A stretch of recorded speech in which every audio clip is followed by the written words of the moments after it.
Shalom, shalom, bienvenue dans Archétecton, le podcast qui revisite les fondamentaux de la parole de Dieu.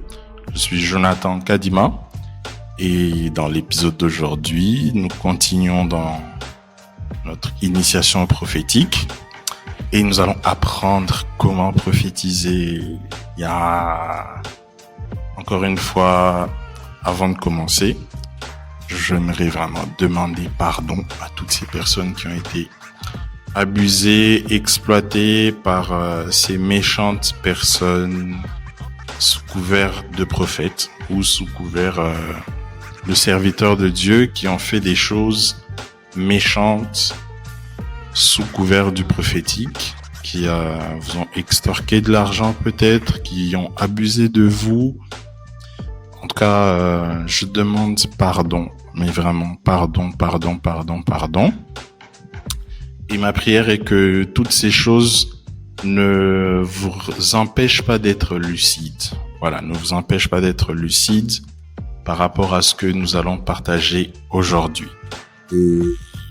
J'aimerais aussi et surtout qu'on puisse faire de son mieux pour faire le clair dans notre tête, genre vider un peu, parce que dès que je parle de prophétiser, la plupart des gens n'ont qu'une seule manière de voir les choses ou un seul prisme par lequel prendre les choses, c'est-à-dire un prophète qui se tient, qui s'appelle souvent un voyant, voilà, le prophète voyant, et qui se met à donner tout plein de détails sur les gens et tout ça et tout ceci et tout cela, et puis du coup ça fait que plusieurs d'entre nous se découragent, se disent que bon, si c'est comme ça, vaut mieux laisser. Ou certains qui malheureusement ont voulu faire ces choses, mais ne sachant pas comment ça fonctionne, finissent par se dire que c'est des bobards, c'est des bêtises, Dieu ment et tout ça. Enfin, ils mentent, c'est pas que Dieu ment, ils mentent, c'est préparé. Ils ont l'esprit de Zuck, voilà, le frère Zuck, c'est-à-dire qu'ils vont prendre des infos sur les réseaux sociaux et tout ça, et puis ils reviennent. Bon, c'est vrai qu'il y en a qui le font. Je connais des gens qui font ça, oui, mais j'ai la grâce de connaître des prophètes authentiques, vraiment authentiques, qui marchent dans une consécration que Dieu accompagne puissamment, voilà. Bon, moi-même aussi, par la grâce de Dieu, le Seigneur confirme mes paroles et me montre des choses qui se réalisent et tout ça. Et aussi par la grâce de Dieu, il y a plusieurs personnes que j'accompagne dans leur chemin dans le prophétique. C'est comme ça que je peux parler de choses que je pratique, que j'ai fait pratiquer et qui ont donné des résultats. Donc, c'est vraiment ce que j'ai fait avec d'autres personnes que je vais partager aujourd'hui. Ça a produit des résultats et je pense que ça va continuer encore aujourd'hui. Donc, gloire à Dieu, on peut y aller. C'est parti. Bref, let's go. Alors, pour qu'il y ait prophétie, il faut qu'il y ait quatre étapes. Voilà, quatre étapes nécessaires qu'on va découvrir calmement, lentement, mais sûrement. Et la première d'entre elles, en fait, c'est la révélation. Voilà, la première étape, c'est la révélation. Ici, c'est la manière par laquelle le Seigneur nous révèle quelque chose. Voilà, c'est la manière par laquelle le Seigneur nous révèle une chose en esprit.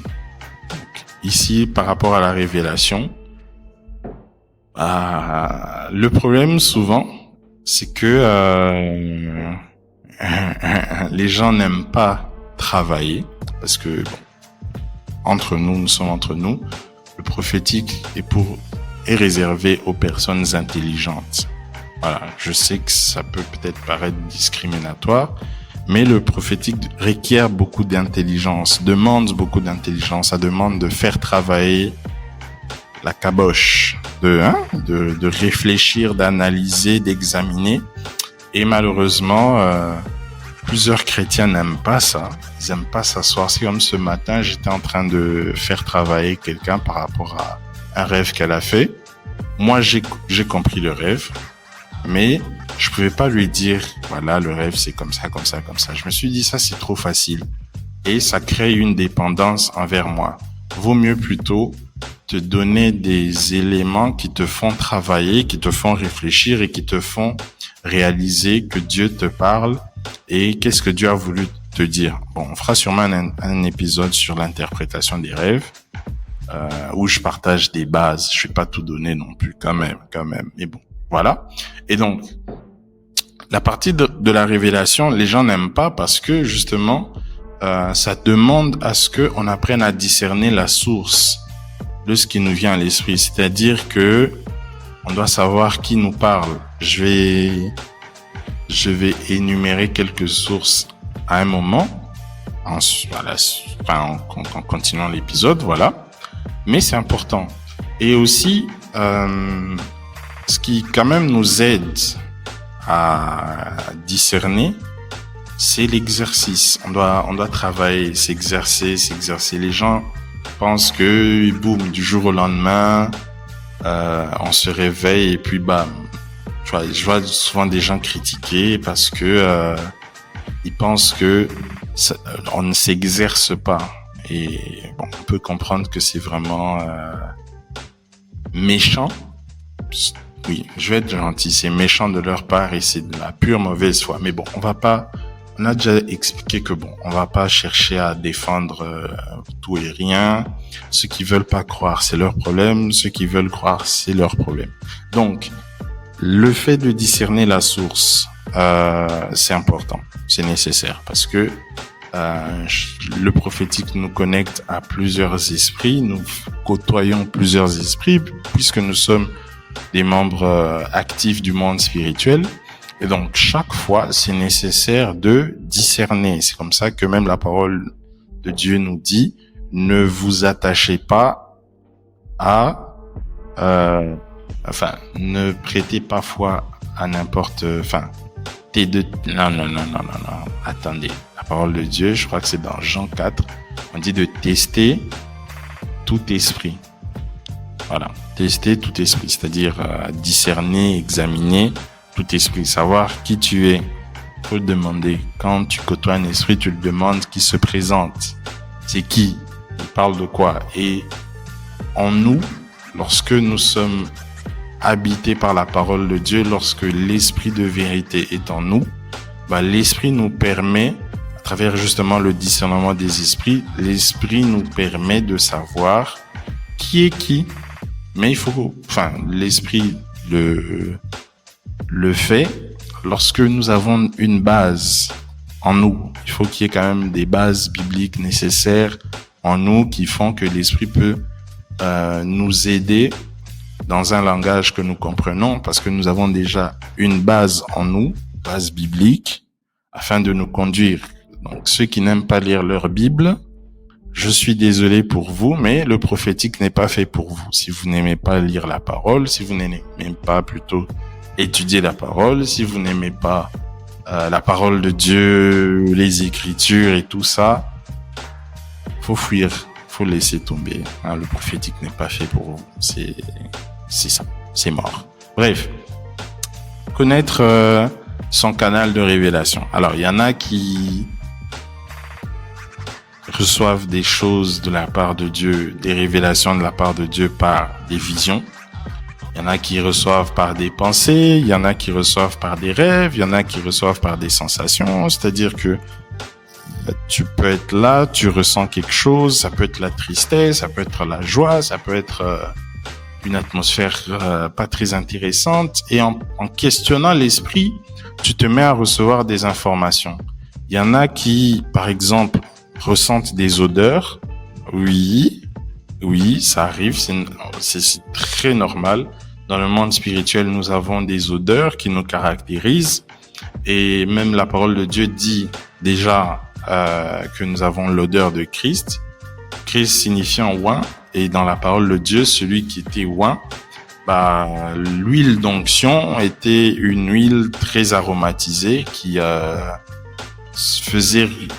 qui faisait à ce que sur un certain périmètre, on pouvait sentir l'odeur de celui sur qui elle était versée. Donc, il y a une odeur spirituelle que nous avons. Il y a des gens qui, lorsqu'on leur jette, entre guillemets, on va dire les termes, lorsqu'on leur jette un mauvais sort, lorsqu'ils sont sous influences démoniaques, sous influence de certains esprits, ils transportent avec eux une odeur, ce qui fait que des gens les rejettent comme ça, les gens les chassent, les gens font ceci, cela. Donc, en eux, ils portent une odeur.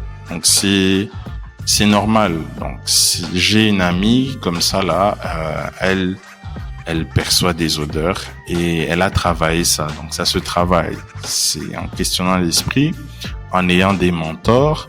C'est important dans le prophétique comme dans toute autre leçon spirituelle d'avoir des aînés qui peuvent nous aider, avec lesquels nous pouvons travailler, qui peuvent nous coacher, si on peut dire ça, qui peuvent nous aider en partageant leur expérience. C'est-à-dire ils sont déjà arrivés à un certain niveau et parce que nous voulons atteindre ce niveau aussi, nous avons besoin d'eux pour leur poser des questions et tout ça. Donc, c'est vraiment important de connaître le canal par lequel on reçoit des révélations. Ça se travaille, c'est pas. Et puis, nous ne sommes pas limités à un seul canal. C'est pas parce que tu as seulement des visions, que toute ta vie ce sera seulement des visions. Genre, Dieu n'est pas limité. D'ailleurs, si tu réfléchis comme ça, tu seras bloqué parce qu'il y aura des jours où Dieu ne te parlera pas en vision et toi, dans ta tête, tu t'es toujours dit Dieu me parle toujours comme ça. Si c'est une autre manière, c'est le diable. Tu seras bloqué. Dieu parle tantôt d'une manière, tantôt d'une autre. Donc, faut apprendre à développer. Ça se développe. Côtoyer des prophètes, des prophètes authentiques quand même, qui vous font travailler, qui vous font évoluer, surtout. Et en tout cas, vous allez vous améliorer encore plus. Donc, connaître son canal, ça c'est la première chose. Aussi, faut comprendre que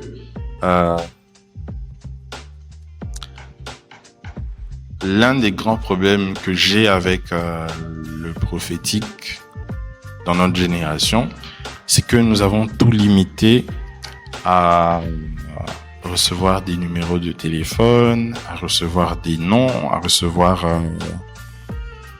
les localisations, genre tu t'appelles Jonathan, ton numéro c'est plus 243, RDC, le royaume des cieux, plus 243, comme ça, comme ceci. Tu es né tu as grandi ici, tu as habité comme ça.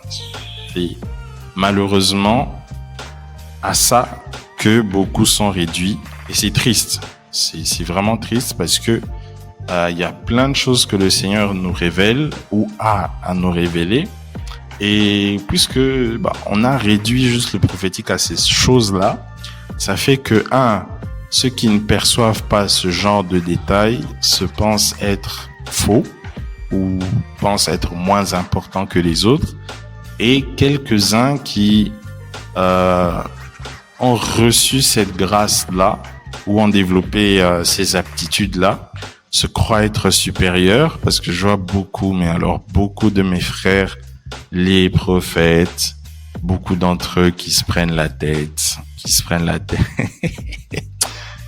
tellement la tête.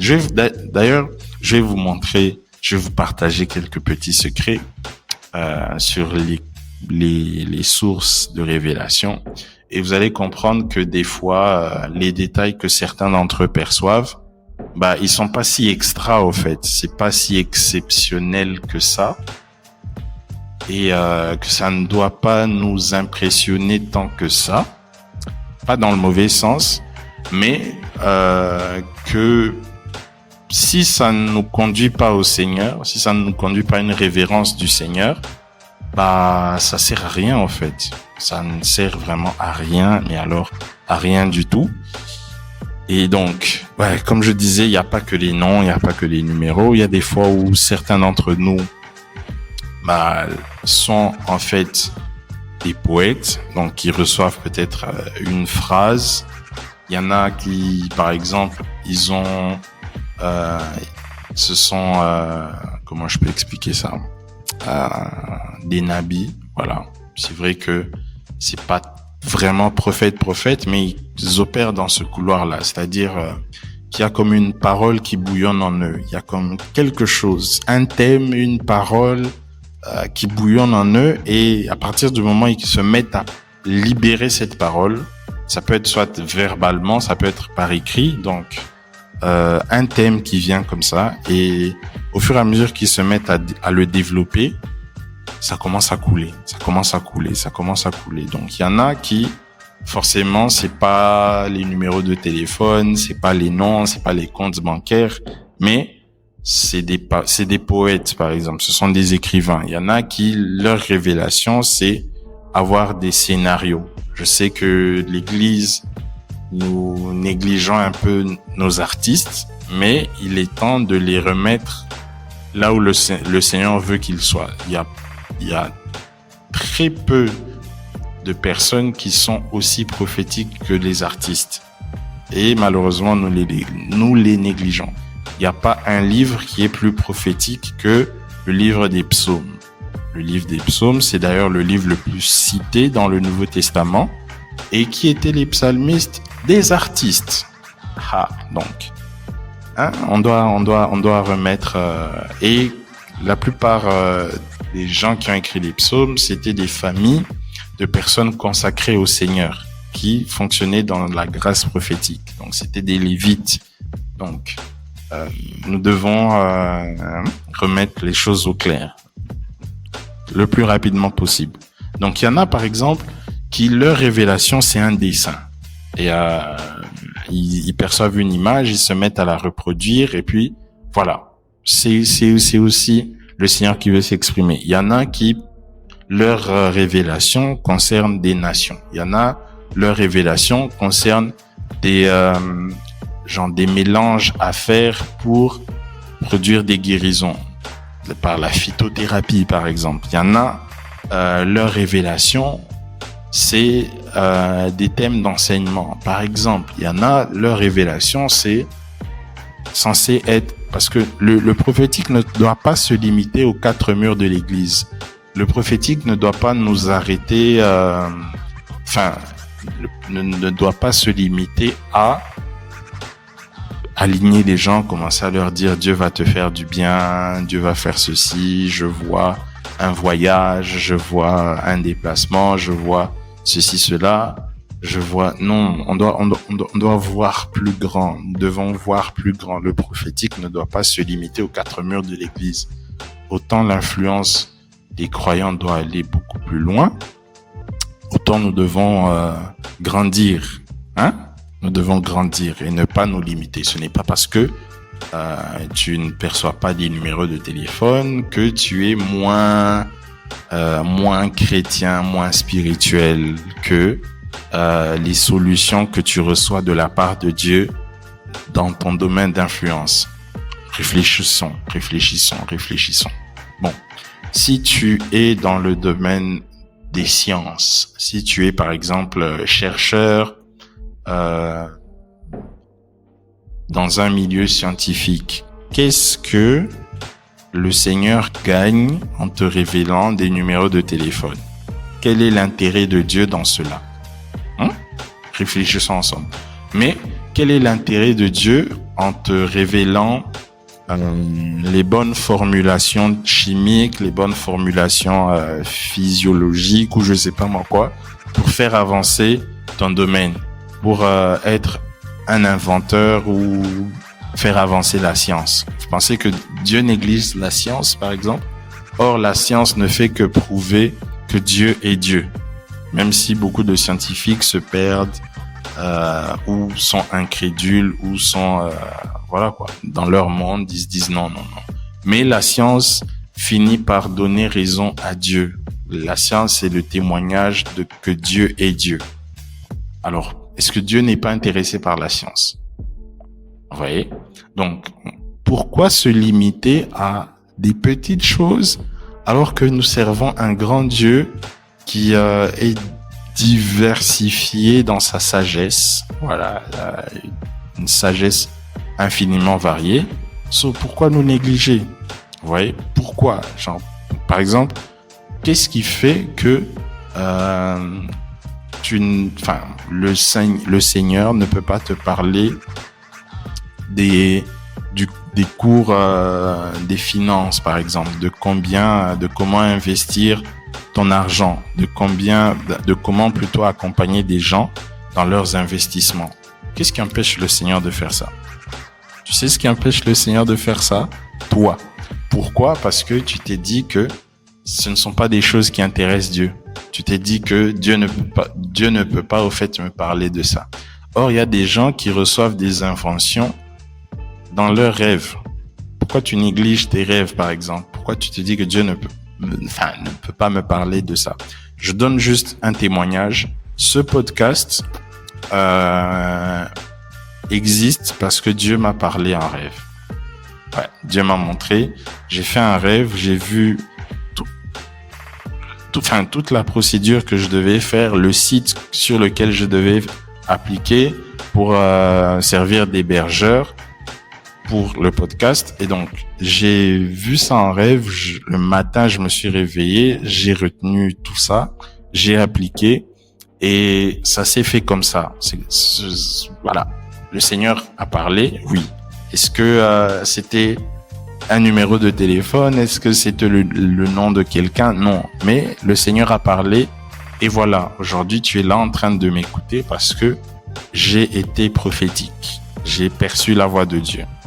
Donc, c'est vraiment ces choses-là que nous devons changer. Le Seigneur n'est pas limité. Certains, par exemple, comme moi, mon prophétique, c'est vraiment, mais vraiment, la plupart du temps, c'est vraiment par l'enseignement. Je suis un enseignant prophétique. Genre, il y a des choses que le Seigneur me met comme ça à cœur et je me mets à les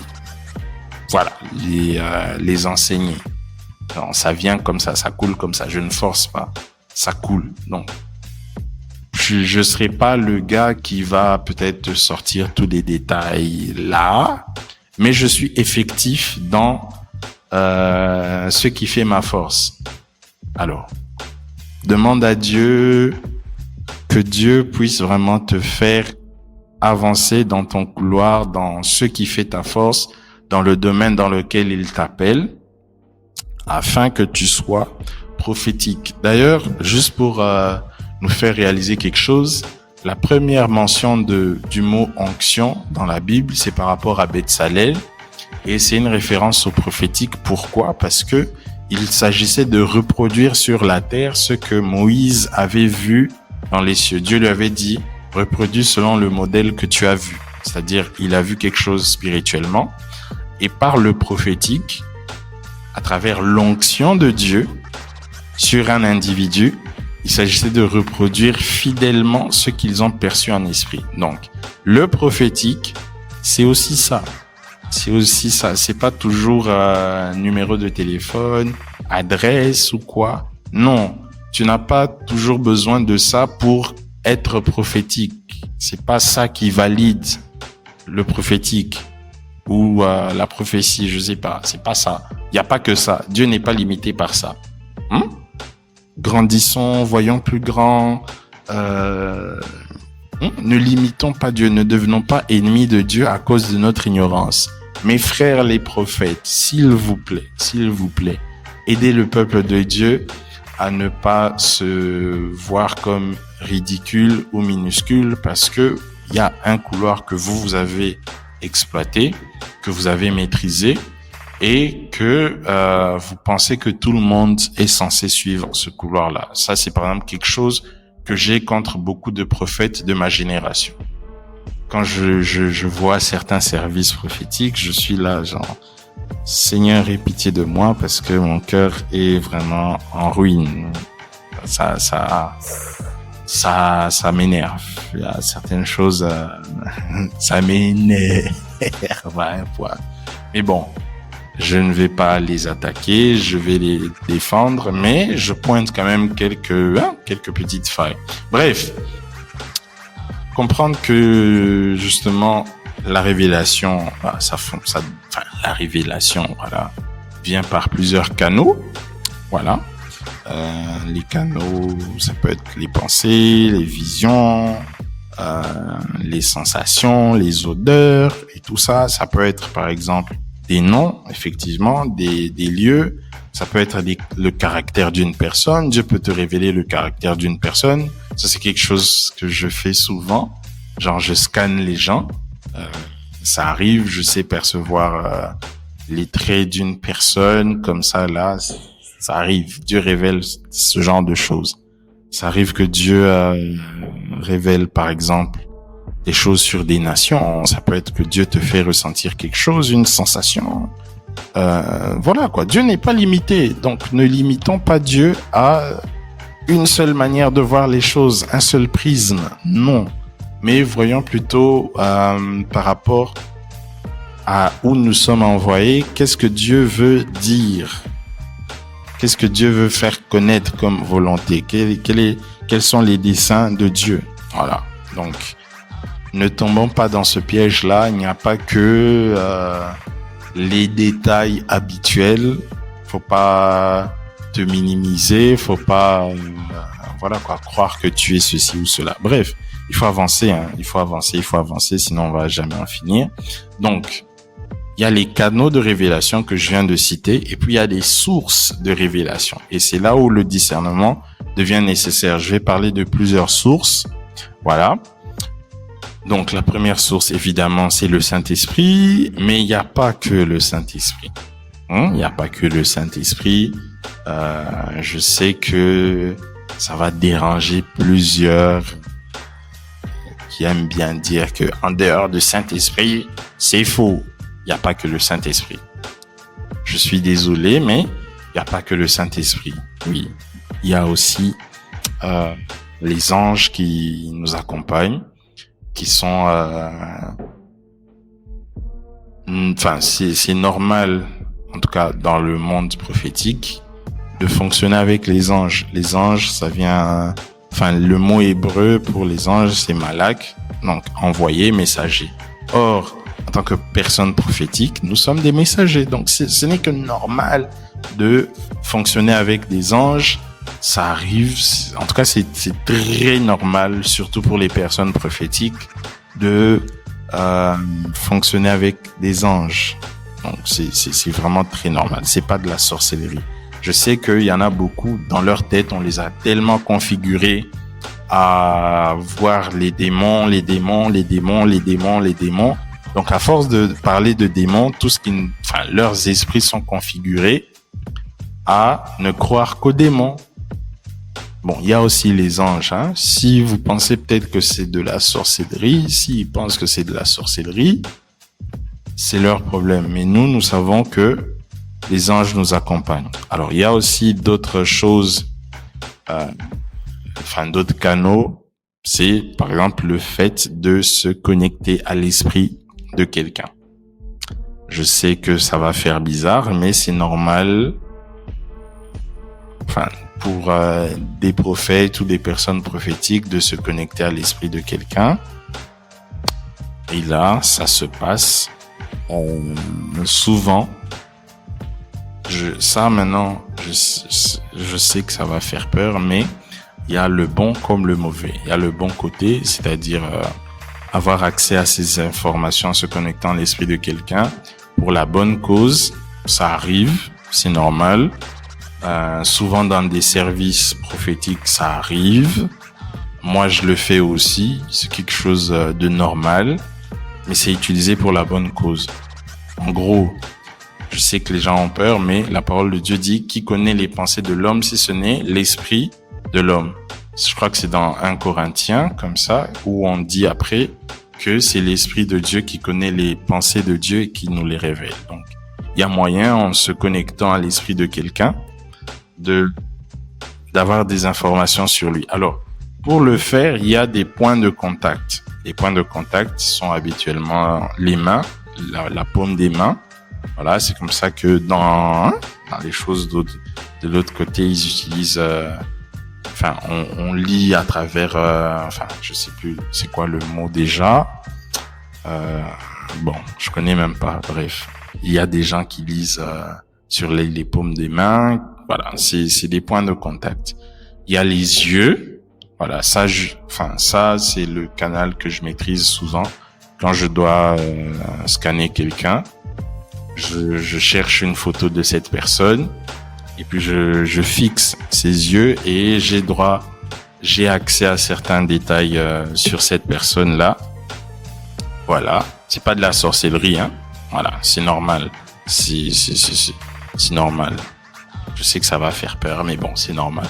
Il y a aussi moyen de connaître des infos sur la personne à travers sa voix. Lorsque on entend ta voix, c'est possible d'avoir accès à ton esprit, des informations, à se connecter à ton esprit, avoir des informations à travers ta voix, oui, à travers nos écrits, oui, c'est possible de se connecter à notre esprit à travers nos écrits. Nos écrits sont nos paroles et nos paroles sont des esprits qui nous représentent. Donc, des fois, voilà quoi. On peut être dans un service, une personne te salue, un prophète te salue, et puis boum, genre, il va te dire, voilà, tu t'appelles comme ça, comme ceci, comme cela, je perçois ceci, voilà. Après, il y a une autre manière aussi, qui peut se faire, bon, je sais que ici, ça va faire peur, mais c'est normal, c'est très normal, même par le ressenti. Par exemple, ça c'est un truc que je fais souvent. Pendant que je cause avec quelqu'un, je me calme et j'essaie de percevoir le ressenti de cette personne. Comment cette personne se sent. Et c'est très facile de le faire. Ça demande de l'exercice, mais c'est facile. Donc c'est normal. Tu ressens peut-être la tristesse ou la joie de cette personne et tu te mets à demander au Saint-Esprit, ça vient d'où, c'est dû à quoi. Et en ayant les détails, tu peux partager à cette personne-là. Et voilà. Donc, il y a aussi mes frères, les prophètes voyants, qui perçoivent beaucoup d'informations. Eux, c'est comme ça, ils voient des choses. Et puis voilà. Maintenant, le problème, c'est que très souvent, ces informations-là sont pratiques, oui, mais c'est souvent général. Voilà, c'est... le souci qu'ils ont, c'est qu'ils perçoivent beaucoup de choses. Et les prophètes voyants, ce que je leur recommande en tout cas, c'est de travailler ou apprendre à trier les informations qu'ils ont et les orienter vers ce que le Saint-Esprit veut transmettre comme pensée par la prophétie. Sinon, c'est une perte de temps. Je m'explique. Par exemple, le Saint-Esprit veut te rassurer que la phase dans laquelle tu entres, il est avec toi. Alors, cette personne-là, mon frère le voyant, va commencer à te sortir ton arbre généalogique. C'est bien, mais est-ce que c'est pertinent ou est-ce que ça va dans l'idée de ce que le Saint-Esprit veut te dire? Vous voyez? Est-ce que par exemple, en te disant où est-ce que tu as étudié, en te sortant le nom de tes professeurs, en te sortant le nom de l'avenue où tu habitais et tout ça, est-ce que ça va dans l'idée de ce que le Saint-Esprit veut te faire savoir comme pensée? Parce que avoir des détails sur une personne est différent de la prophétie. La révélation, ce n'est pas la prophétie. C'est une étape, mais pas encore la prophétie. Ici, c'est même pas des paroles de connaissance des fois, mais c'est des informations. Ça se voit, ça se perçoit. Il y a des gens, ils marchent comme ça, je perçois les problèmes qu'ils ont. Quelqu'un passe comme ça, je vois, tel est en froid avec ses parents, tel ne s'entend pas bien, tel veut se marier. Mais il y a encore tel souci comme ça. Il y en a, par exemple, ils vous voient, il y a votre nom souvent sur le front. Il y a ton nom, il y a des détails sur toi. C'est pas vraiment des paroles de connaissance, parce que les paroles de connaissance, là, c'est des choses, des secrets que l'Esprit de Dieu révèle.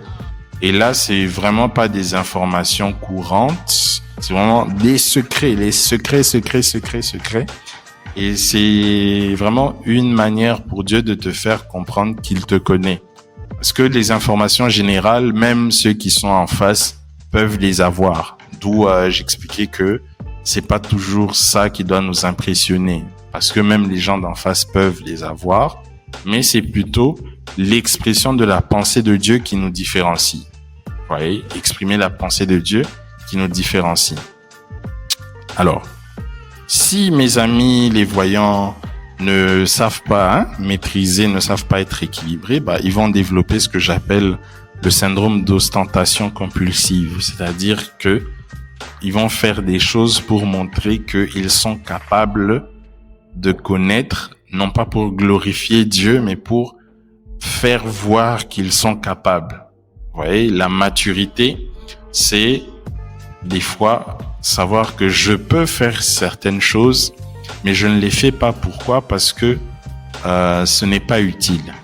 Vous voyez, ce n'est pas utile. Ça ne sert à rien.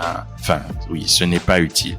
C'est vrai, ce n'est pas utile du tout. Et donc, il faut que mes frères les voyants, voilà, que j'aime beaucoup, qu'ils apprennent à devenir pertinents.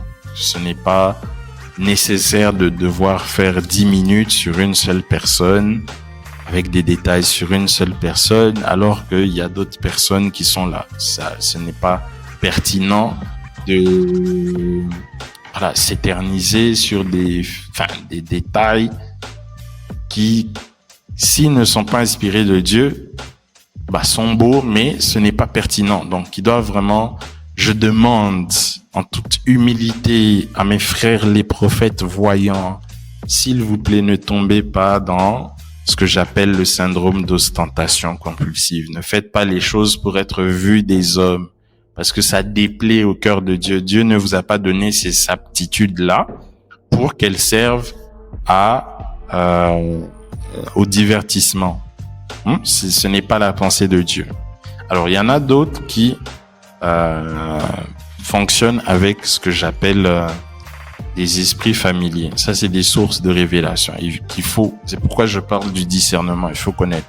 Alors, ces esprits sont souvent des esprits de personnes décédées, c'est-à-dire sans Christ, qui accompagnent des hommes dans leur vie pour leur servir de guide, entre guillemets, en partageant des informations qui sont vraies, mais dont la source est mauvaise. La source ici, comme je l'ai dit, ce sont des esprits de personnes décédées, sans Christ, et c'est souvent dans des familles où des alliances ont été passées et les esprits les accompagnent comme ça, familiers, parce que ils sont connus.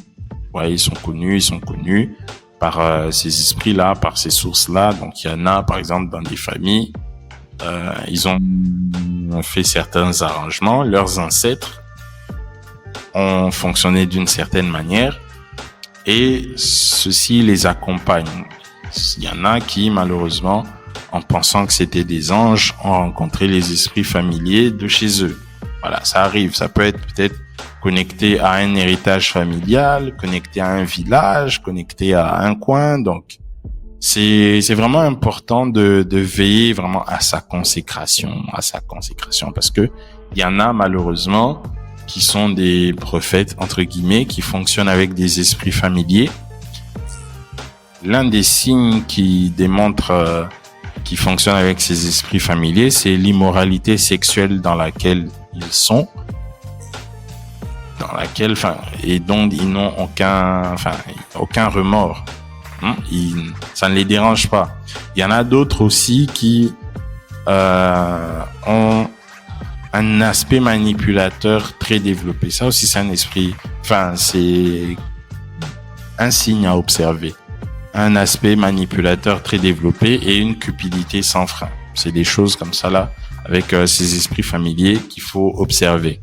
Alors, il y en a aussi qui, malheureusement, obtiennent des informations par astrologie, le signe astrologique et tout ça. Donc, il faut comprendre que les personnes nées pendant une certaine période de l'année, ont souvent des traits de ressemblance parce que naturellement, ils sont sous influence du signe astrologique de la période de temps où ils sont nés. C'est naturel. Oui, c'est naturel, ça vient comme ça. C'est établi par Dieu. C'est comme ça. C'est comme ça. C'est comme ça que vous pouvez voir que leurs informations, leur description souvent de nos personnalités, par exemple, on va te dire, moi, par exemple, je crois, je suis, si je dois suivre leurs bêtises, je suis un cancer. Donc, ils vont t'expliquer que les cancers sont comme ceci, comme cela. Voilà, moi, je suis né le 4 juillet, juste pour la forme. Voilà, prenez note, écrivez, puis le 4 juillet, vous allez me souhaiter le joyeux anniversaire. Bref, ils vont te dire, voilà, ceux qui sont nés durant cette période sont comme ça, comme ça, comme ça, comme ça. Tu vas aussi lire. Tu vas te dire, ah ouais, mais c'est vrai. Et c'est là où se trouve le piège. Genre, le fait de s'attacher à une source corrompue qui dit une chose qui est vraie, ça fait que toi et l'esprit, vous devenez un, et il peut ainsi t'orienter dans sa voie qui est mauvaise parce que tu t'es attaché à lui, tu as cru, tu as été déçu par cet esprit, et vous pouvez fonctionner maintenant ensemble et faire des choses pas bien. Voilà, c'est comme ça qu'ils arrivent à décevoir des gens et mentir. Enfin, mentir si on peut dire ça, parce que des gens vont y croire et des gens vont fonctionner selon ces esprits-là. Et lorsque vous vous accordez, on a étudié dans un épisode précédent que c'est par la parole de 2 ou 3 qu'une parole est établie, par le témoignage de 2 ou 3 ou la parole de 2 témoins qu'une parole est établie. Et souvent, le diable cherche un deuxième témoin, tout comme Dieu aussi cherche un deuxième témoin par lequel, plutôt, sa parole peut être établie. L'ennemi fait de même. Donc, ça ne doit pas nous étonner que, en suivant ces choses-là, ce qu'ils disent, ça finit par s'accomplir. Pourquoi? Parce que le principe est là, par le témoignage de 2 personnes, qu'une parole est établie sur la terre. Donc, je dis ces choses non pas pour vous effrayer, mais pour que vous puissiez savoir, discerner quelle est la source. J'ai dit, la révélation est la manière par laquelle nous percevons des choses spirituellement. C'est la première étape lorsqu'il faut prophétiser. Quelle est quelle est la source par laquelle tu reçois ta révélation? Nous avons parlé du Saint-Esprit, nous avons parlé des anges, nous avons parlé de se connecter par exemple à l'esprit de quelqu'un à travers ses mains, ses yeux, sa voix, en écoutant sa voix, tout ça là, c'est des choses, voilà. Il y en a aussi qui fonctionnent avec des esprits familiers. La divination ici, c'est le fait de chercher à connaître, à prédire le futur par le canal d'esprits mauvais ou méchants. Ça, c'est la divination. Voilà, chercher à prédire l'avenir. L'avenir, il y a des choses, par exemple, il y a un principe qu'il n'y a rien de nouveau sous le soleil. Les choses sont cycliques. Donc, à force d'avoir étudié les cycles, il y a des choses qui reviennent et on vous dit ça et puis boum, certains y croient et ils se font avoir. Ouais, mais ça sonnait vrai, blablabla et tout. Bon, c'est compliqué. Donc, c'est connaître la source, discerner la source surtout et connaître le canal. Ça peut être vision, pensée, rêve, sensation, conviction et tout ça. Donc, c'est nécessaire. Alors, dès que la révélation, c'est bon, la deuxième étape, c'est... la révélation, quand c'est bon, c'est validé par la foi. Donc, tu dois avoir la foi que ce que tu dis, ce que tu as perçu, vient de Dieu. Ça peut être par un ange, oui. Ça peut être par le fait de se connecter à son esprit, oui. Mais il faut interpréter, avoir la foi que ça vient de Dieu, que Dieu t'accompagne et c'est lui qui est au contrôle. Donc à partir de là, quand tu as la foi que ça vient de Dieu, la deuxième chose justement, c'est d'interpréter ce que tu as perçu.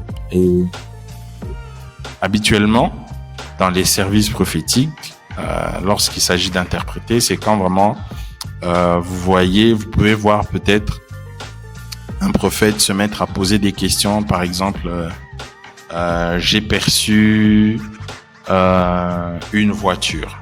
Voilà. Soit la voiture peut être symbolique, et là la voiture va signifier soit la vie de cette personne, soit le ministère que cette personne a, soit c'est une voiture physique que cette personne a. Donc on commence à poser des questions. Pose des questions, voilà, c'est pas qu'ils ne connaissent pas, mais ça aide juste à mieux percevoir, à mieux interpréter ce qu'on perçoit. Alors, cette étape est très importante, surtout pour ceux qui ont des visions, ceux qui ont des rêves ou des sensations, parce qu'une interprétation biaisée fausse tout le message que le Seigneur voulait transmettre. Une interprétation biaisée fausse tout le message que le Seigneur voulait transmettre. Souvent, les gens sont incapables de se soumettre au Saint-Esprit,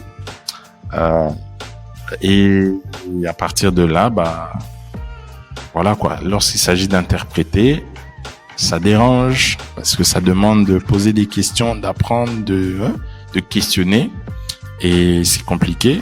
D'ailleurs,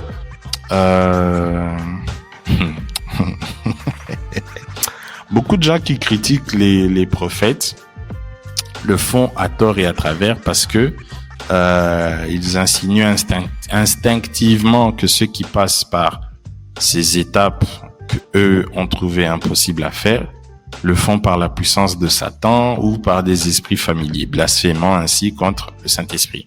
Vous voyez, le problème souvent, c'est que ces personnes peuvent recevoir un message de la part du Seigneur et ils veulent interpréter ce qu'ils ont perçu par l'Esprit de Dieu à travers des explications de Google ou des études de Sigmund Freud. Alors que la Bible est la base pour habituer son esprit au langage de Dieu. Il faut réétudier la Bible. Je l'ai dit, par exemple, pour les gens qui sont visuels, commencer à visualiser la création, par exemple, commencer à visualiser toutes les scènes de la Bible. Ça travaille ton esprit à percevoir le langage de Dieu. Ceux qui sont auditifs, par exemple, lire à haute voix, ça travaille le langage de Dieu. Ceux qui sont peut-être dans les sensations, essayez de travailler le ressenti pendant que vous lisez la Bible. La parole de Dieu dit, sentez, voyez combien l'Éternel est bon. Est-ce que tu t'es déjà assis pour sentir combien l'Éternel est bon? Est-ce que dans la louange de Dieu, quand tu lis les psaumes, tu t'es déjà assis pour ressentir cette joie-là qui vient dans la louange de Dieu? Est-ce que lorsque la Bible parle des émotions et des ressentis des gens, tu travailles ça en t'exerçant à ressentir? Par exemple, il y a des endroits où on me dit que Jacob a pleuré, il était triste. Est-ce que tu as déjà essayé de ressentir cette tristesse-là? C'est des choses comme ça qui t'aident à travailler pour que ton interprétation devienne beaucoup plus simple, beaucoup plus pratique. Bon, voilà. C'est des choses comme ça là que voilà, nous négligeons, mais qui sont nécessaires pour le prophétique. Alors, lorsque un message est bien interprété, comme témoignage, nous avons souvent une paix intérieure du Saint-Esprit en nous. Même si le dehors peut être troublé, mais on ressent, ça vient souvent avec une assurance, une paix intérieure, un ressenti que yeah, that's it, my man, de la part du Saint-Esprit. Et on peut continuer maintenant à l'étape suivante qui est justement comprendre l'application. L'application, c'est-à-dire comment ce qu'on a perçu s'applique à la personne ou s'applique à la situation. Parce que nous ne sommes pas toujours là pour prophétiser sur des individus. C'est aussi possible de prophétiser sur des objets, sur des nations, sur une terre, sur voilà quoi. on n'est pas limité. C'est peut-être vous qui vous êtes limité, mais le Seigneur n'est pas limité. Donc, le Seigneur ne parle pas français, le Seigneur ne parle pas la meilleure langue du monde, le Chiluba, le Seigneur ne parle pas anglais, mais le Seigneur parle un langage spirituel. Et celui qui interprète le langage spirituel de Dieu dans un langage intelligible à travers son intelligence, il doit trouver la bonne application, en fait, de cette interprétation. C'est-à-dire, quelle est l'intention de Dieu en disant ce qu'il a voulu dire? Quelle est l'intention de Dieu en disant ce qu'il a voulu dire? Vous voyez? Mes sœurs, je vous aime beaucoup. Et je vais vous prendre comme exemple, en fait, parce que vous représentez très bien cet aspect profond de Dieu, dans le sens où il ne faut pas suivre forcément ce que une femme dit, mais chercher à comprendre ce qu'elle a voulu dire à travers ce qu'elle dit. Donc, il faut faire attention à la tonalité de sa voix. Il faut faire attention aux émotions que cette dame a. Et il y a plein d'autres détails subtils là qu'il faut observer. Comme ça, tu peux bien comprendre que, quoique elle a dit ceci, elle n'a pas voulu dire cela. Vous voyez? Je donne une illustration dans la Bible. Le Seigneur dit à, comment il s'appelle? Pourquoi j'oublie toujours son nom? L'homme à l'œil ouvert, celui dont l'âne a vu l'ange. Bon, petite parenthèse, un âne a vu un ange et toi ça te fait peur de voir des anges, bref. Mais tu es à l'aise à percevoir des démons. Et puis, il y a un truc quand même qui me fait toujours rire. Les chrétiens, ils ont la liste des démons. Genre, ils ont toujours des démons pour ceci, des démons pour cela. Mais lorsque nous allons dire que il y a un ange qui marche avec moi et tout ça, ça va faire bizarre. Genre, on va le prendre pour un escroc, un sorcier. Bon. Qu'est-ce qui fait qu'un démon est plus réel qu'un ange? Bizarre. Bref. Justement, l'homme qui a l'œil ouvert, je crois que c'est dans Nombre. Je sais plus c'est Nombre combien. Je crois 20, 22, 21, 22, je sais plus. J'ai oublié son nom. Balaam. Voilà. C'était Balaam. Et celui-ci, Dieu lui dit d'aller faire ce qu'il était censé faire. Dieu lui a dit d'aller, mais il n'avait pas perçu la sensation de Dieu. Dieu a dit peut-être d'aller, mais dans son cœur, c'était triste, de la tristesse. Donc, en percevant cette tristesse-là, il allait se rendre compte que, Dieu ne veut pas que je fasse cette chose-là. Quoi qu'il ait dit, d'y aller. Vous voyez? Voilà. Donc, l'interprétation est l'étape qui permet de savoir justement si la révélation que nous avons reçue aussi, enfin l'application permet aussi justement, oui. Qu'est-ce que je viens de dire là? Bon, on y va calmement.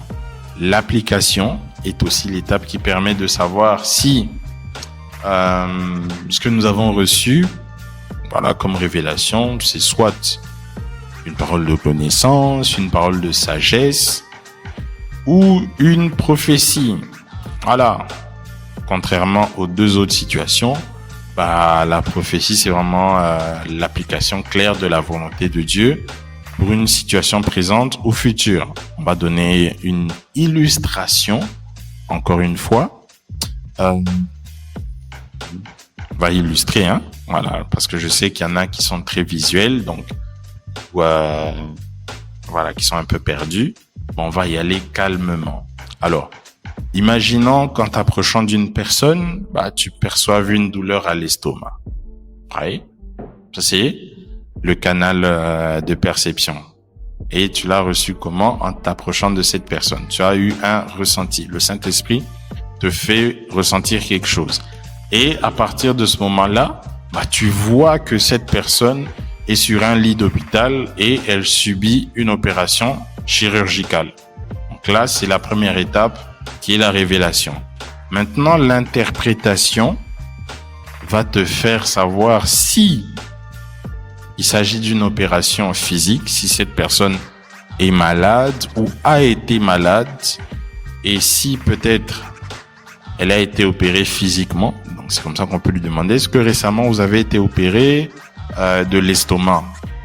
Je dis, mais comment tu penses que j'ai été opéré de l'estomac?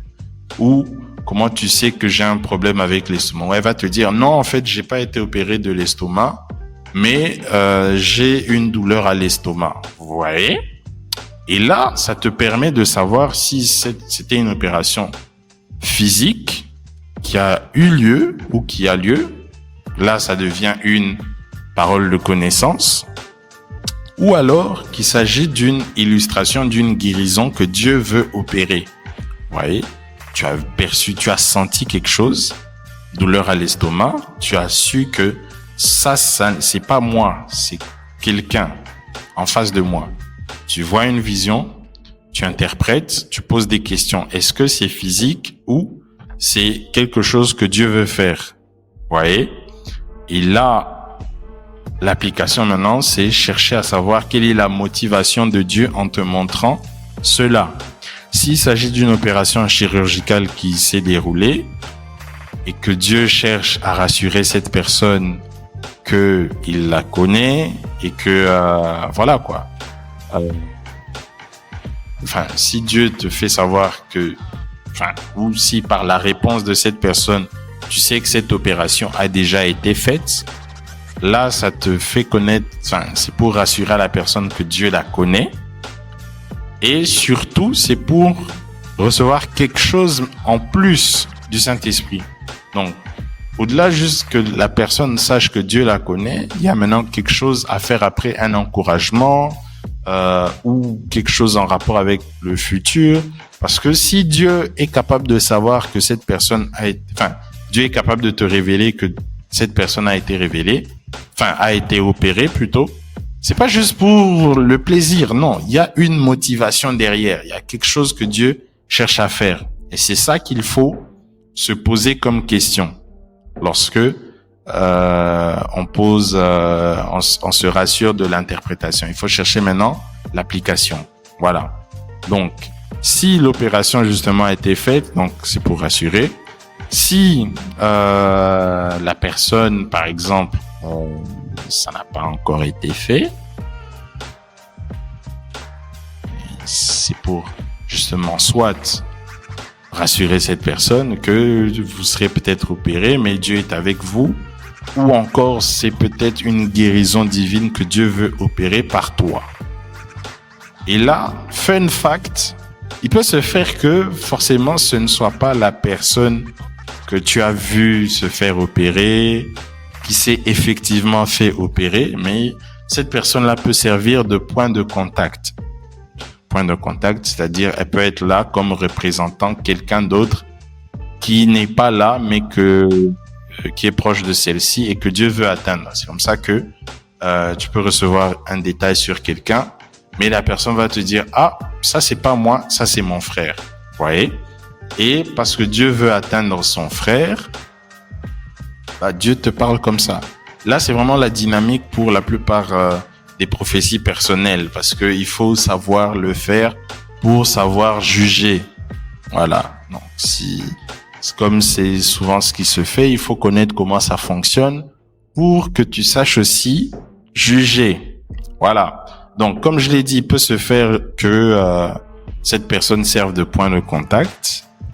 Et voilà quoi. Donc, faut pas être découragé. Hein. Faut pas être découragé. Bref, en voyant ces étapes, je sais que beaucoup sont déjà découragés. Bon, déjà qu'ils n'aiment pas tous les efforts que ça demande d'être prophétique. Mais je crois que en voyant ces choses, en voyant combien c'est difficile,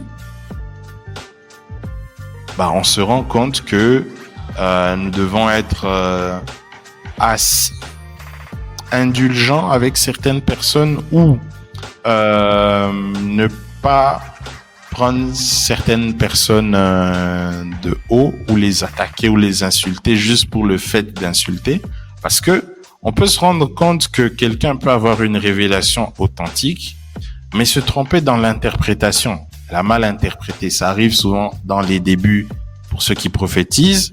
Ça va arriver de mal interpréter ce que tu as perçu est correct, mais tu as mal interprété. Ça peut être par précipitation, ça peut être par ignorance. Tu as mal interprété, ça arrive.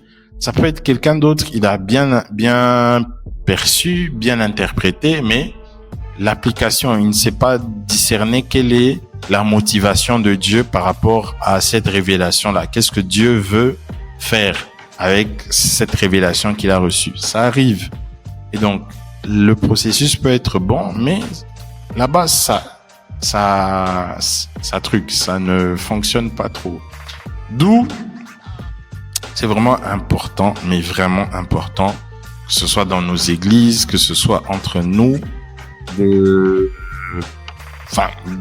donner un environnement de paix et de confiance qui nous permet de pouvoir nous exercer dans la grâce prophétique avec beaucoup d'amour et de grâce, et un endroit où on peut se tromper sans être jugé, mais où on peut se tromper et être couvert de beaucoup d'amour pour nous améliorer les prochaines fois. En vrai, c'est à ça que servaient les écoles des prophètes.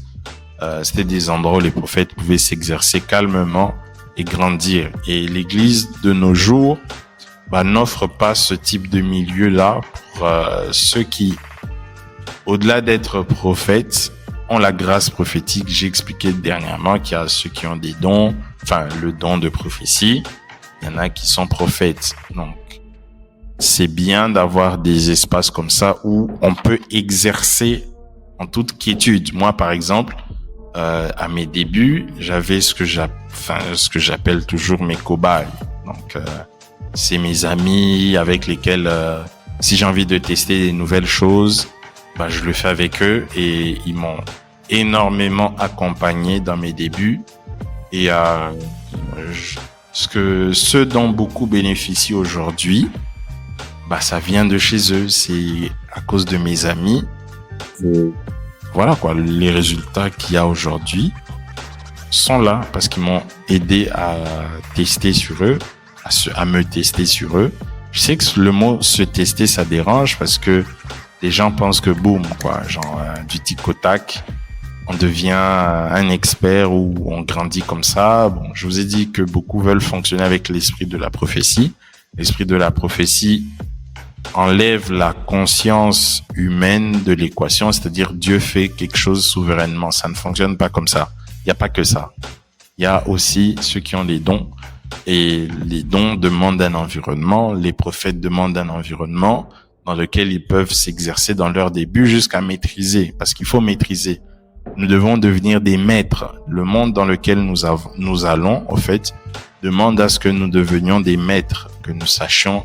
Il y a des choses que l'intelligence artificielle ne pourra pas démontrer. Il y a des choses que la science ne pourra pas connaître. Et je parle surtout de l'intelligence artificielle parce que ils sont en train de venir. Ils sont vraiment en train de venir, et c'est des enseignements comme ceci que l'Église doit partager. Parce que nous sommes en train d'aller vers la fin, petit à petit. Et donc, par exemple, avec l'intelligence artificielle, ça va tellement copier la vérité que si on n'a pas l'esprit de Dieu en nous, on sera bloqué. Si on n'a pas l'esprit de Dieu en nous, on ne pourra pas être des esprits supérieurs, parce que ça va tellement ressembler à la vérité que il faut qu'il y ait une intelligence supérieure. Il faut qu'on comprenne comment les choses spirituelles fonctionnent. Il faut qu'on comprenne comment la communication du ciel fonctionne pour qu'on puisse bien faire les choses. Alors, je reviens sur les étapes. On a commencé par la révélation, on est allé sur l'interprétation, on est allé sur l'application, et ces 3 étapes fonctionnent lorsque Dieu nous parle. C'est le même cheminement aussi. Révélation, interprétation, application. Ça fonctionne aussi quand Dieu te parle. Non, quand Dieu te parle, peu importe le domaine, ces 3 étapes sont nécessaires. Révélation, interprétation, application. Qu'est-ce que Dieu veut me dire? Pourquoi est-ce que Dieu me dit ça? Qu'est-ce qui se passe? Qu'est-ce que Dieu prévoit? Quels sont les desseins de Dieu? Et maintenant, ce qui fait que une prophétie devienne prophétie, c'est l'étape de la déclaration. C'est-à-dire qu'il faut parler. Et justement, la prophétie, c'est la révélation des desseins de Dieu par un canal humain. Donc, c'est pour d'autres. C'est pas toujours pour soi-même. Enfin, même pour soi-même, c'est sur une situation qui te concerne, c'est sur des choses qui te concernent. Donc, tu parles, tu libères la parole de Dieu pour autre chose. Enfin, autre chose. C'est pas forcément toi qui es concerné. Alors, pour finir, déjà félicitations parce que tu me suis jusque-là. Pour finir, en fait, 3 éléments qui caractérisent les personnes qui prophétisent. Premièrement, c'est la foi. Ouais. Prophétiser demande la foi. Il faut avoir la foi que ce que tu perçois, ça vient de Dieu. Et c'est ça qui te pousse à passer aux autres étapes. La foi. Souvent, ceux qui n'ont pas de foi, ils vont se dire « Ah ouais, c'est mon imagination. Ah ouais, je me fais des idées dans la tête. Non. Tout ça là, c'est des illustrations de l'incrédulité. Donc, il faut avoir la foi. La foi te fait prendre des risques. Il n'y a pas de prophétique sans prendre des risques. Il faut commencer, il faut prendre des risques, c'est comme ça. Ouais, il faut prendre des risques. Et seuls ceux qui prennent des risques ont la foi. Il y a une chose que Dieu m'a apprise, une chose que Dieu m'a apprise. M'a appris ou m'a apprise, bref, vous les francophones. It's easier in English, just by the way. Donc, il y a quelque chose que j'ai appris de Dieu, voilà, dans le prophétique, c'est que il me donnait l'illustration de cet enfant qui apprend à marcher.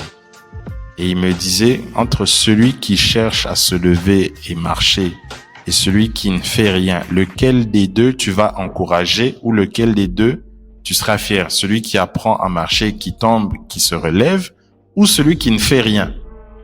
Vous voyez, même dans la parabole, et ça c'était en référence à la parabole des talents. Il y en a un, il est allé cacher. Et c'est ça le problème avec beaucoup de chrétiens, c'est que leur incrédulité, ils la font passer pour de la sagesse. Ouais, même dans la réponse du type, il avait dit, je sais que tu es un maître qui est méchant et la version Jonathan, bien sûr, tu es dur dans tes voies, tu n'admets pas qu'on se foute de toi. Et là, beaucoup disent, oui Seigneur, je sais que tu es saint, je ne veux pas que ton nom soit attaqué parce qu'il y a beaucoup de gens qui critiquent le prophétique et tout ça. Il y a beaucoup de gens qui attaquent le prophétique, donc je ne veux pas être un faux prophète, Seigneur. C'est pourquoi je n'ai pas voulu faire entre celui qui ne fait rien et celui qui essaye de se tenir debout, qui essaye de faire des pas. Lequel des deux a la foi? Lequel des deux on sera fier de lui? Lequel des deux on va encourager? Celui qui a essayé de se tenir debout, qui est tombé, ou celui qui n'a rien fait? Ouais, des fois, la religiosité a créé des standards de Dieu dans lesquels Dieu n'est pas. Genre, c'est tout ça là, plusieurs manifestations de l'incrédulité qu'on essaie toujours de faire passer par la sagesse.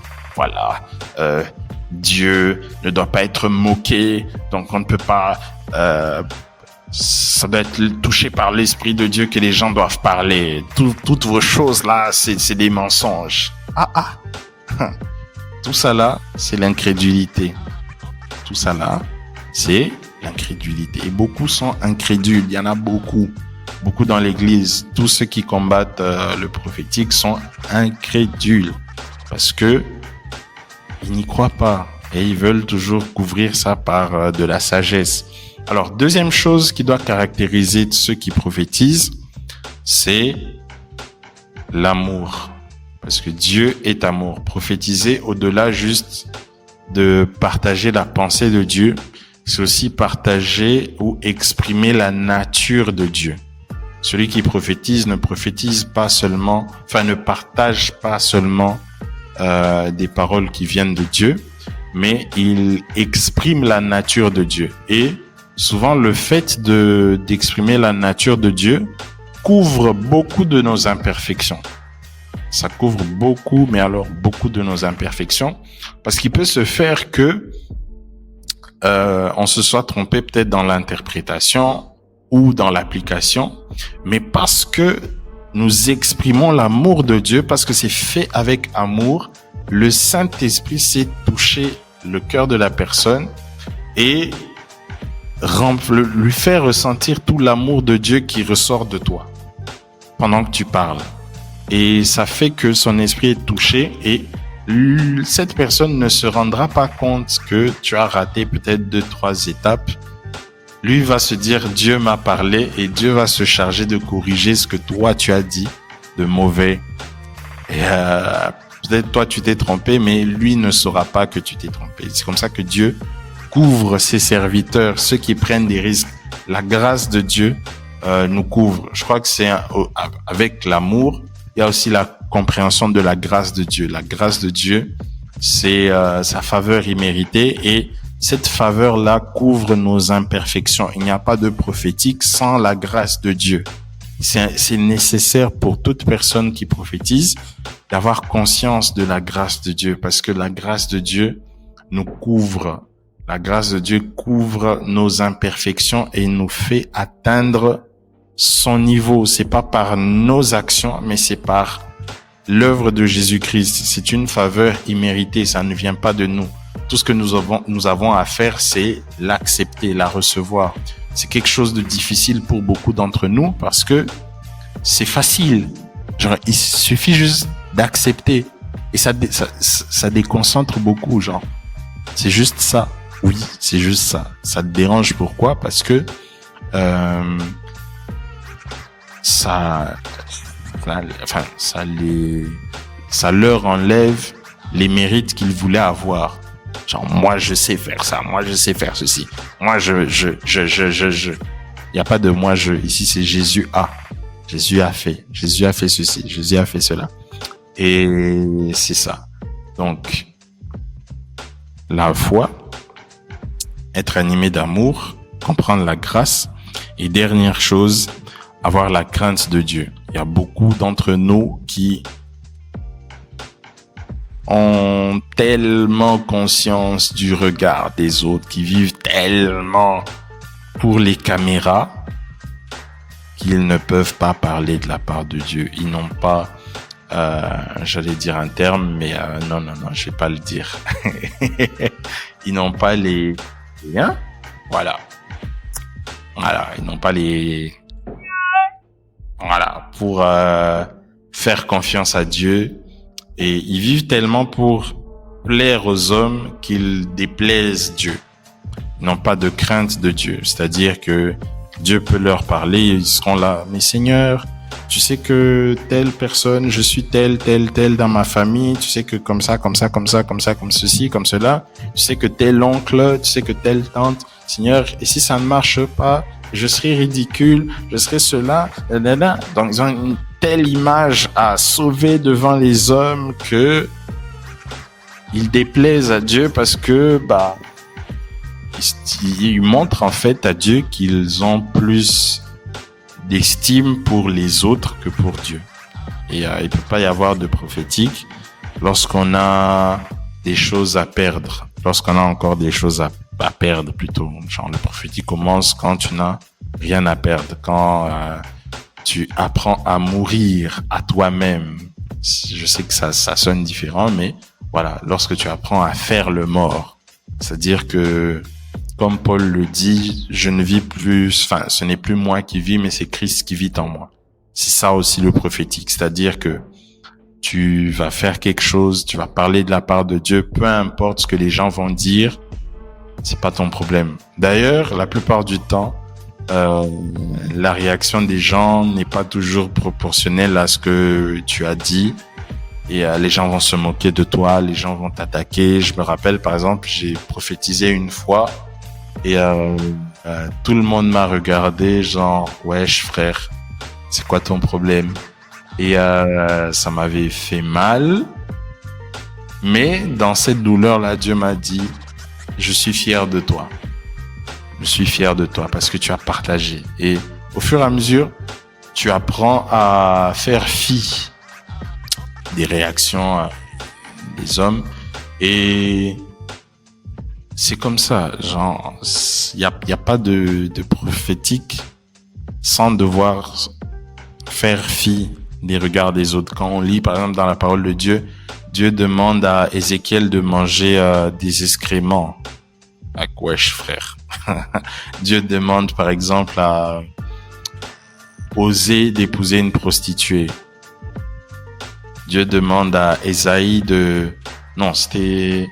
à Ésaïe de prophétiser en étant nu. Oui, je crois que c'est lui, en étant nu. Genre, en étant nu, like for real.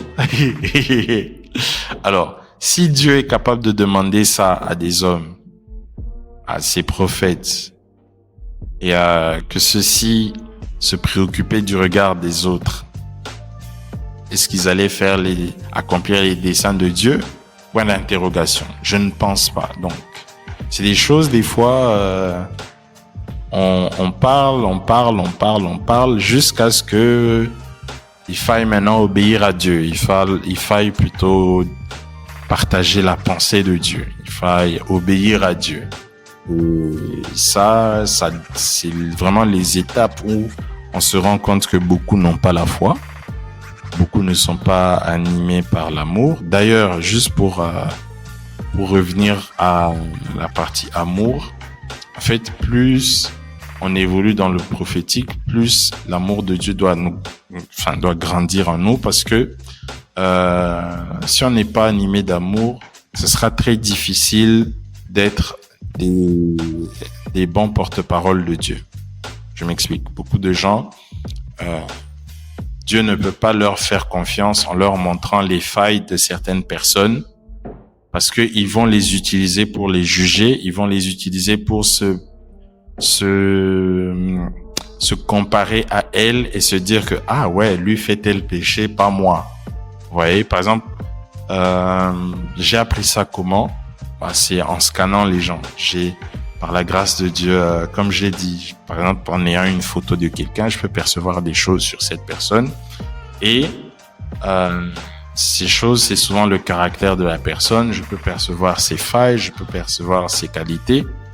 Et le Seigneur le fait non pas pour que je me compare à elle, mais pour que je sois un canal par lequel Dieu peut l'aider. Vous voyez? Et souvent, ça démontre le cœur de Dieu rempli d'amour envers cette personne. Et Dieu peut te faire confiance avec ça pour aider, non pas pour détruire. Vous voyez, ce n'est pas pour détruire, mais c'est pour aider. Parce que voir quelqu'un qui se noie et commencer à lui expliquer pourquoi il est en train de se noyer, ce n'est pas utile. Ce n'est pas ce que Dieu veut. Ça, c'est la stupidité. Voilà. Dieu te montre, tu vois une personne se noyer, tu vas l'aider à sortir de l'eau. C'est ça l'amour. C'est ça même des manifestations pratiques de l'évangile. C'est ça même la nature de Dieu. Donc, être rempli d'amour, beaucoup d'amour, comprendre la grâce. Des fois, des gens peuvent plutôt percevoir des mauvaises choses sur d'autres personnes.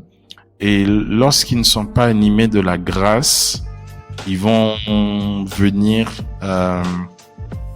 te dire beaucoup de paroles méprisantes qui ne représentent pas le cœur de Dieu ni la motivation de l'évangile. Ouais, le cœur de Dieu, c'est par l'abondance de ses bontés que nous sommes transformés, métamorphosés. C'est l'abondance des bontés de Dieu qui provoque la repentance en nous. Repentance qui est métanoïa. C'est pas juste abandonner le péché. Ça, c'est le lait. Quand on lit Hébreux 5 vers la fin, là, on dit le renoncement aux œuvres mortes. Ça, c'est le gougou gaga de la foi. Il y a plus. Métanoïa. changer de voie, marcher faire un U-turn 180 degrés. Tu vas aller vers l'est, tu vas vers l'ouest. Et l'abandon des péchés, c'est la première étape, c'est le gougou gaga. Tu peux pas faire 20 ans. La seule repentance que tu connais, c'est l'abandon des péchés. Non, il y a plus grand. C'est être transformé être métamorphosé dans son intelligence pour fonctionner selon les standards du royaume. C'est comme ça. Donc, c'est toutes ces choses-là qui doivent nous accompagner dans le prophétique, dans le fait de prophétiser. Donc, c'est dans la manière de faire qu'on remarque les failles que certaines personnes ont. Et j'aimerais, mais vraiment, nous faire comprendre que des fois, le problème, ce n'est pas que Dieu a parlé ou que Dieu a mal parlé, mais c'est le canal qui est utilisé par Dieu qui a des soucis. C'est des fois le canal, la personne. Pourquoi? Je donne une illustration.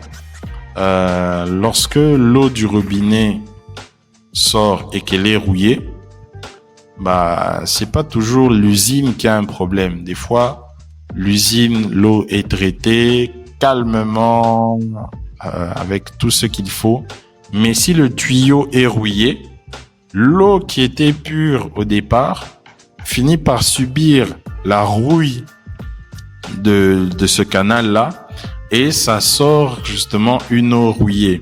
Ce qui fait qu'il y a beaucoup de gens qui veulent prophétiser, qui ont des blessures intérieures, qui ont des problèmes pour pardonner, qui ont des problèmes avec l'autorité, des gens qui ne respectent pas leurs parents déjà, des personnes rebelles et tout ça. Donc il y a toutes ces choses-là qui font que le canal est rouillé. La station est pure, mais le canal est rouillé. Et ça donne une eau qui est pas très intéressante. Et c'est même pour ça que la parole de Dieu nous dit, examinez les prophéties, retenez ce qui est bon. Et voilà. Examinez les prophéties, retenez ce qui est bon.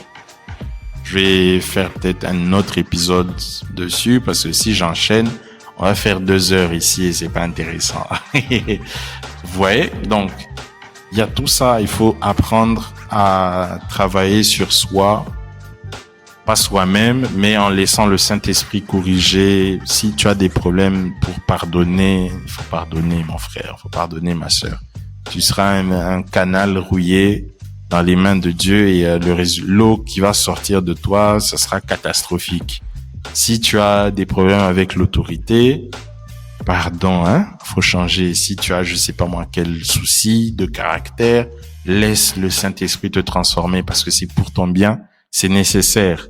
Voilà. C'est pour ton bien, c'est nécessaire. Donc, lorsque on comprend la révélation, j'ai expliqué calmement, avec le max de détails possible, les canaux de révélation, les sources de révélation. C'est important. Lorsque on a une révélation avec soi, on doit apprendre à interpréter avec l'aide du Saint-Esprit, en posant des questions soit au Saint-Esprit, soit à la personne concernée. Voilà.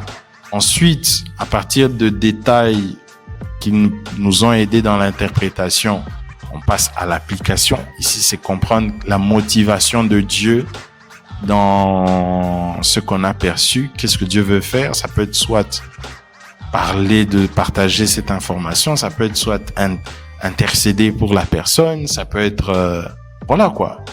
Quelle est la motivation de Dieu? Et à partir de là, on passe à la dernière étape qui est la déclaration. C'est-à-dire on déclare. Je sais que beaucoup, parce qu'ils n'ont pas de foi, ils vont pas forcément dire Dieu m'a dit. Ça fait bizarre, ça peut faire peur. Au début, je ne conseille pas de dire Dieu m'a dit. Voilà, tu peux dire peut-être je pense que Dieu me révèle telle chose, ou encore voilà quoi. J'estime que Dieu a dit, mais dès qu'on est sûr de soi, c'est important de dire Dieu m'a dit. C'est aussi ça une manifestation de la foi. Et il y a une substance différente quand tu dis Dieu dit que. Dieu dit que c'est différent. C'est pas la même chose que les premières versions, c'était juste pour s'exercer. Lorsqu'on s'exerce, on est rassuré. Et puis, bam, maintenant, lorsqu'on est rempli de foi, maintenant, on commence à dire, Dieu m'a dit ça. Donc, c'est un peu ça.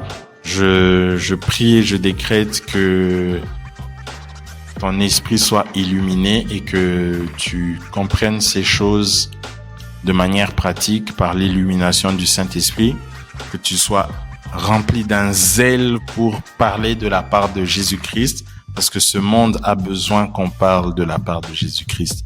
Ce monde a besoin d'entendre le témoignage de Jésus, qui est l'esprit de prophétie, et que tu sois une personne prophétique qui parle, prophétise sur des personnes, prophétise sur ta nation, prophétise sur ta ville, prophétise sur ton bureau, prophétise sur ton église, autant que tu peux, chaque fois. Libère la pensée de Dieu. Demande au Saint-Esprit, Saint-Esprit, qu'est-ce que tu veux partager? Saint-Esprit, qu'est-ce que tu veux partager? Ça, c'est un exercice que j'ai fait chaque jour à mes débuts lorsque je commençais encore, lorsque j'étais encore avec mes cobayes du début. Chaque jour, je disais à Dieu, Seigneur, je veux au moins 3 à 4 paroles prophétiques. Au moins. Et chaque jour, je faisais ça. Chaque jour, jusqu'à ce que je maîtrise. Et voilà. Autre petite astuce, c'est bien de se tester avec soit des amis de confiance, soit des inconnus. Voilà. Petite astuce. Soit des inconnus. Comme ça, même si tu te trompes et tout, bon, ça va passer calmement, ça passe crème. Donc voilà, on ne te connaît pas. De toute façon, tu te trompes, tu apprends que tu t'es trompé, puis voilà, quoi. Donc tu continues. Voilà. Que le Seigneur te bénisse. Merci d'avoir pris le temps de m'écouter. N'oublie pas de t'abonner.